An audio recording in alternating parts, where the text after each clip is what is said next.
ഇന്ത്യയിൽ 64 MP ഉണ്ടായിരുന്ന വലിയ പാർട്ടിയല്ലേനോ. ഇപ്പം എത്ര ഉണ്ട്? രണ്ടാളെ ആരല്ലോ കൃപാകടാക്ഷം കൊണ്ട്, അതും നിങ്ങൾ ഈ പറഞ്ഞ നാറിയ കോൺഗ്രസിന്റെ പിന്തുണ കൊണ്ട് ഉണ്ടാക്കിയെടുത്ത സീറ്റല്ലേ നമ്മള്. പിന്നെ കനലൊരു തരി ആലപ്പുഴയിൽ നിന്ന് പോയതല്ലേ ഉള്ളൂ, വേറൊന്നും ഇല്ലാലോ അങ്ങ്. ഇനിയും അതൊന്നും ഉണ്ടാവില്ല.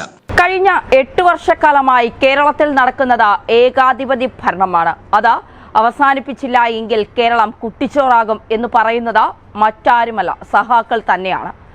അഴിമതിക്കറ പുരളാത്ത ഒരു വകുപ്പ് പോലും പിണറായി സർക്കാരിന്റെ കീഴിലില്ല എന്നുള്ളത് ഒരു യാഥാർത്ഥ്യം തന്നെയാണ്. ആ സത്യം പല സഹാക്കളും തിരിച്ചറിഞ്ഞു കഴിഞ്ഞു. ജനങ്ങൾ ഇത്രയേറെ വെറുപ്പോടെ കണ്ട മറ്റൊരു മുഖ്യമന്ത്രിയും കേരള ചരിത്രത്തിൽ തന്നെ ഉണ്ടായിട്ടില്ല. ഈ സാഹചര്യത്തിൽ പിണറായി ഭരണത്തിനെതിരെ ഒരു സഹാവിൻ്റെതെന്ന പേരിൽ പ്രചരിക്കുന്ന ഒരു ഓഡിയോ സന്ദേശം നമുക്കൊന്ന് കേട്ടു നോക്കാം. കേരളത്തിലെ കമ്മ്യൂണിസത്തിന്റെ തകർച്ചയെക്കുറിച്ചുള്ള കൃത്യമായ ഒരു വിശകലനം തന്നെയാണ് ഇത് എന്ന് പറയാതിരിക്കാൻ കഴിയില്ല. പറ്റുമെങ്കിൽ ഗോവിന്ദൻ മാഷ പിണറായി വിജയനെ ഇതൊന്ന് കേൾപ്പിച്ചു കൊടുക്കണം. പ്രത്യേകിച്ച് ഈ തിരഞ്ഞെടുപ്പ് സമയത്ത് ആ ഭരണവും ആ പാർട്ടിയും ആ പാർട്ടിക്കകത്തുള്ളവരും ഒക്കെ എങ്ങനെയാണ് എന്ന്. സമയം കിട്ടുമ്പോൾ കോൺഗ്രസും ഒന്ന് കേട്ടു നോക്കൂ. നിങ്ങളുടെ നാറിയ ഭരണത്തെ പറ്റിയും പറയുന്നുണ്ട്. ശശിയേട്ടാ, ഈടി വന്നതേ ഈ 314 കോടി റുപ്യ കട്ടുമുടിച്ചതിനല്ല. അത് പാവപ്പെട്ടവരുടെ പൈസ 5000-6000 വരുന്ന ആൾക്കാരുടെ പൈസ നിങ്ങൾക്ക് കൊടുക്കുകയോ കൊടുക്കാതിരിക്കുകയോ ചെയ്യാം. അത് ഈടിക്ക് പ്രശ്നമല്ല. ഈടി വന്നത് എന്തിനാന്ന് പറഞ്ഞു കഴിഞ്ഞാൽ 7000 കോടിയോളം ഉറുപ്യ 399 കോഓപ്പറേറ്റീവ് ബാങ്കുകളിലൂടെ മാറിപ്പോയിട്ടുണ്ടെന്ന് നമ്മുടെ VN വാസവൻ 2022 ജൂലൈ 18 നിയമസഭയിൽ പറഞ്ഞതിൻ്റെ അടിസ്ഥാനത്തിലാണ്. എത്ര ബാങ്കിൽ? 399 ബാങ്ക് കൂടി. അതിൻ്റെ അടിസ്ഥാനത്തിൽ പരിശോധിക്കുവാനാണ് ഇടി വന്നത്. അതിൽ നിന്ന് അങ്ങനെ എത്ര പെട്ടെന്നൊന്നും ഊരിപ്പോവാന്നാരും വിചാരിക്കണ്ട. അത് ഇവിടെ നമ്മുടെ നാട്ടിലെ തീവ്രവാദികൾക്ക് വേണ്ടിയിട്ട് പണം വെളുപ്പിച്ചു കൊടുത്ത കണക്കാണ്. ആ നോട്ട് നിരോധനക്കാലത്ത് അത് മുഴുവൻ പൊക്കിയിട്ടേ പോകൂ. ഇനി മാർക്സിസ്റ്റ് പാർട്ടീൻ്റെ കാര്യം, ആ കാര്യത്തിലും ഏറെക്കുറെ തീരുമാനമായിന്. അറിയാഞ്ഞിട്ടാ അത് ഏറെക്കുറെ വെളുത്ത് കഴിഞ്ഞ്. ഇത് തന്നെയായാലും ത്രിപുരയിലും പശ്ചിമ ബംഗാളിലെല്ലാം പറഞ്ഞുകൊണ്ടിരുന്നത്. ഇന്ത്യയിൽ 64 MP ഉണ്ടായിരുന്ന വലിയ പാർട്ടിയല്ലേനോ. ഇപ്പം എത്ര ഉണ്ട്? രണ്ടാളെ ആരല്ലോ കൃപാകടാക്ഷം കൊണ്ട്, അതും നിങ്ങൾ ഈ പറഞ്ഞ നാറിയ കോൺഗ്രസിന്റെ പിന്തുണ കൊണ്ട് ഉണ്ടാക്കിയെടുത്ത സീറ്റല്ലേ നമ്മള്. പിന്നെ കനലൊരു തരി ആലപ്പുഴയിൽ നിന്ന് പോയതല്ലേ ഉള്ളൂ, വേറൊന്നും ഇല്ലാലോ അങ്ങ്. ഇനിയും അതൊന്നും ഉണ്ടാവില്ല. ഇത്രയോ നാറിക്കഴിഞ്ഞിന് പാർട്ടി. അത് എത്ര പിടിച്ചു വെച്ചാലും ഇനി നിൽക്കില്ല. സംഗതി മൊത്തം കൈവിട്ട് പോയിന്. ഇത് ജനങ്ങൾക്ക് മുഴുവൻ അറിയാം. എത്ര വെള്ളം പൂശിയിട്ടും കാര്യമില്ല. എങ്ങനെ വെള്ളം പൂശിയാലും അതിൻ്റെ അടിയിലെ കറുപ്പ് വെറുത്തുകൊണ്ട് തന്നെ ഇരിക്കും. കറുപ്പ് പുറലോകം കണ്ടിട്ട് തന്നെ ഇരിക്കും. ഇനി ഒരു കാലത്തും ഇതിന് ക്ലച്ച് പിടിക്കാൻ പോകുന്നില്ല. ഇത് പിണറായിയോടുകൂടി തീരുകയാണ്.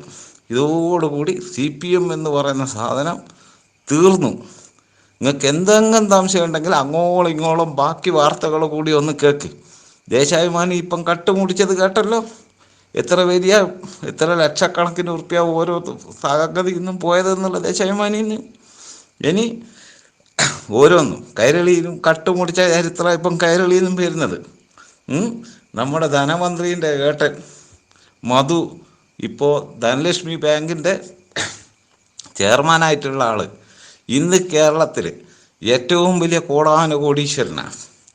അയാൾക്ക് എങ്ങനെ പൈസ ഉണ്ടായത്? എല്ലാം ഒന്ന് അന്വേഷിക്ക്.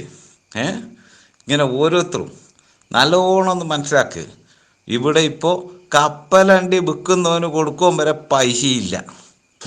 അത്രയും ഗതികേട് തന്നെയാണുള്ളത് നമ്മുടെ സർക്കാർ. ഇനി അങ്ങനെ എന്തെങ്കിലും ഇങ്ങനെ വാങ്ങിച്ചില്ലെന്ന് വെച്ചാൽ ഇതിൻ്റെ പരിധിയെല്ലാം വിട്ട് ആ പരിധിക്കപ്പുറത്ത് 10 പൈസ കേന്ദ്രത്തിൽ നിന്ന് കൊടുക്കൂല. പിരിച്ചെടുക്കാനുള്ള 32,000 കോടി ഇന്നോളം പിരിച്ചെടുത്തിട്ടില്ല.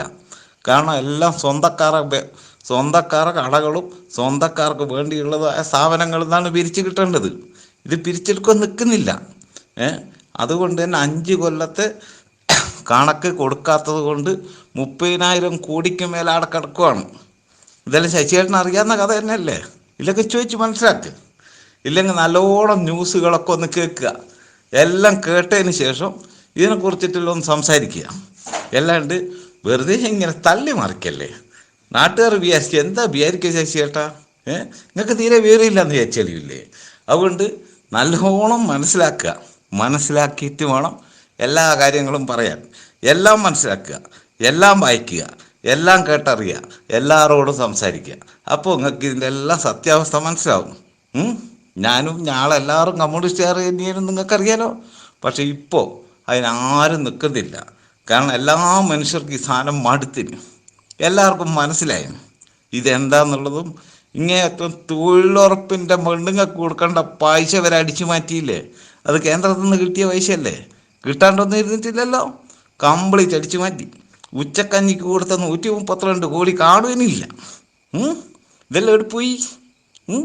ഇങ്ങനെ എല്ലാ പൈസ അടിച്ചു മാറ്റിയിട്ടുള്ള പരിപാടിയല്ലേ ഇപ്പം നടക്കുന്നത്. ഇനിയിപ്പോൾ ഇതൊന്നും പറഞ്ഞിട്ട് കാര്യമില്ല. പിടിവിട്ട കളിയായിന്. ഇനി നിലനിൽക്കുന്നുള്ളതിന് ഓരോ ഉറപ്പുമില്ല. നിൽക്കാനുള്ള സാധ്യത ഒട്ടും തന്നെ ഇല്ല. പശ്ചിമ ബംഗാളിലും ഇങ്ങനെ തന്നെയും അതോടുകൂടി അതപ്പതിച്ചു. ഇപ്പോൾ അടുത്ത ജില്ലാ സെക്രട്ടറി അടക്കം പൊറാട്ടടിക്കും നമ്മളെ നാദാരത്തുണ്ട് എന്നുള്ള കഥയും അറിയാലോ. ഒന്ന് പരിചയപ്പെട്ടുകളാ. അതും നല്ലതാണ്. നാദാരത്തെ കുഞ്ഞിരാമേട്ടൻ്റെ കടയിൽ പൊറാട്ട അടിക്കുന്നത് അത് വലിയ ജില്ലാ സെക്രട്ടറിയാണ് പശ്ചിമ ബംഗാളിൽ. ഇപ്പോഴത്തെ അവസ്ഥ ഒന്ന് കേട്ടുകളാ. ഇതെല്ലാം സ്ഥിതി. അടുത്ത കേരളം ഇത് തന്നെയാണ്. കേരളത്തിൽ ഒരു കുട്ടിക്ക് പോലും തൊഴിൽ കൊടുക്കുക ഒരു കമ്പനി പോലും വരില്ല. പൂട്ടിച്ച കമ്പനീൻ്റെ എണ്ണം ഏകദേശം 1000-ലധികം. തുറന്ന ഒരൊറ്റ കമ്പനി ഇല്ല.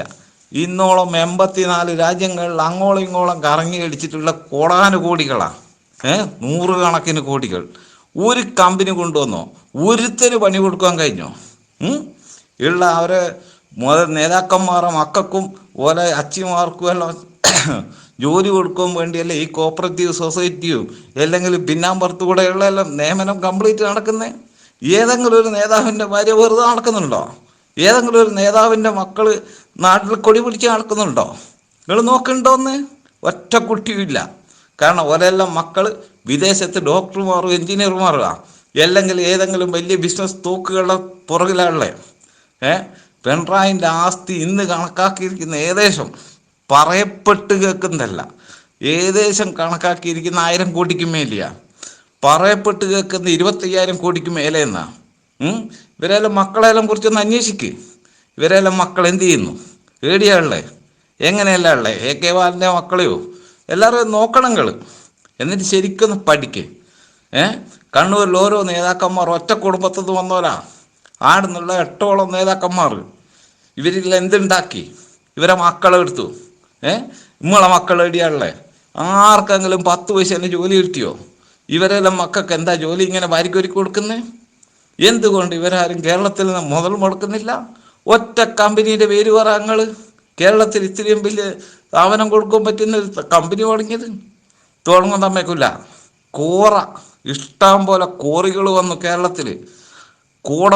കോടികൾ അടിച്ചു മാറ്റുന്നത്. കോടികൾ. ഇപ്പം വലിയൻ്റെ പാർട്ടി മാത്രം ബൂർഷ്വാ പാർട്ടി. ഇപ്പോൾ കമ്മ്യൂണിസ്റ്റ് പ്രസ്ഥാനം എന്ന് പറയുന്നത് എല്ലാ തൊഴിലാളികളതല്ല. തൊഴിലാളികളെ കണ്ണീര് വീട് ഞാൻ ഒരുത്തനും മൈൻഡിയല്ല. ഇപ്പോൾ നിങ്ങളൊന്ന് തെരുവിലിറങ്ങി നോക്ക്. നിങ്ങളുടെ നാട്ടിൽ നീതി കൊടുക്കുന്നുണ്ടോ? അല്ലെങ്കിൽ നമ്മൾ ഏതെങ്കിലും നാടുകളിൽ നീതി ഉണ്ടോ? ഇല്ലല്ലോ. ഇതെല്ലാം തന്നെ ഇപ്പോഴത്തെ കമ്മ്യൂണിസം എന്ന് പറഞ്ഞു കഴിഞ്ഞാൽ ഇന്ന് 1ാം ക്ലാസ് ബൂർഷ്വാ കമ്മ്യൂണിസമാണ്. അല്ലാണ്ട് വെറും കമ്മ്യൂണിസം ഇപ്പം ഇല്ല.